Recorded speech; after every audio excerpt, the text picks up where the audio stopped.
Hey everyone! Welcome back to Weekly Mind Insights. Today we're diving into something we all battle with daily: productivity and procrastination. Ah, yes, that sneaky enemy that whispers, just 5 more minutes, while your to-do list quietly grows. By the end of this episode, you'll not only understand why you procrastinate, but we'll give you actionable strategies to beat it and maybe even enjoy being productive. Stick with us because we're saving the most surprising trick for the very end. Let's start by defining productivity. Many think it's about doing more, but it's actually about doing what matters most. Efficiently. Exactly. Productivity isn't just output, it's outcome. It's about progress toward meaningful goals. And here's a psychological insight. Interesting. That explains why we often stall on big projects. The brain sees a massive task as a threat, so it avoids it. Right. That's where procrastination sneaks in. But before we go deeper into procrastination, here's a question for our listeners. Think of the last time. Stay tuned. Later we'll explain why those feelings actually keep you stuck and how you can flip the switch. So why do we procrastinate? Science says it's often fear of failure, fear of judgment, even fear of success. Yep. And interestingly, procrastination isn't laziness. It's a coping mechanism. Your brain prioritizes short-term mood regulation over long-term rewards. That explains why scrolling social media feels so good in the moment. Instant gratification wins over your long-term goals every time. Exactly. And research shows that procrastinators often have high conscientiousness in other areas. They just struggle with emotional self-regulation when it comes to tasks they find aversive. Here's a fun fact. There's even a type called active procrastinators. They delay tasks strategically but still get them done on time and sometimes perform better under pressure. Later in the episode, we'll show you how to turn yourself into an active procrastinator for better results. Let's get practical.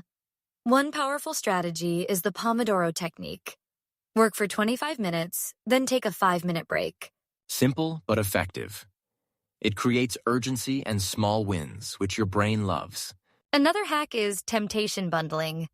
Pair a task you procrastinate on with something you love.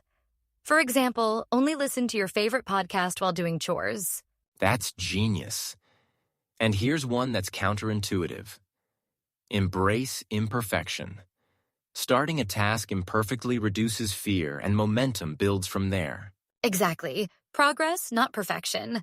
But wait, we haven't talked about the ultimate psychological hack that rewires your brain to automatically fight procrastination. We'll get to that in a few minutes. Another factor is mindset.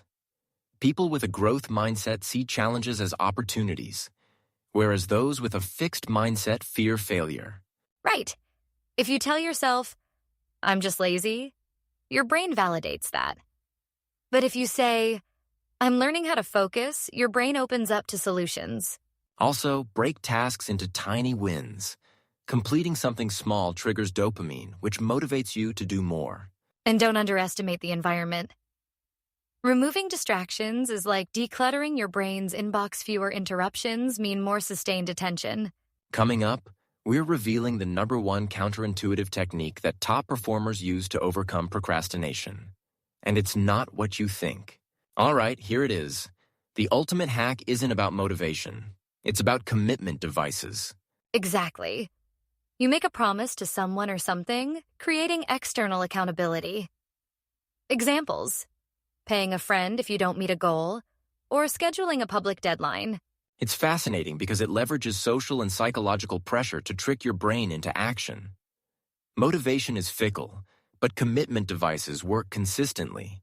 Combine that with microtasks, dopamine-friendly progress, and a growth mindset, and procrastination starts to lose its grip. And there you have it. Your step-by-step blueprint to hack your brain, boost productivity, and maybe even enjoy it. Thanks for tuning in. If you applied just one of these hacks this week, I promise your to-do list will look very different next Monday. See you next time on Weekly Mind Insights. Stay productive and keep procrastination on a short leash.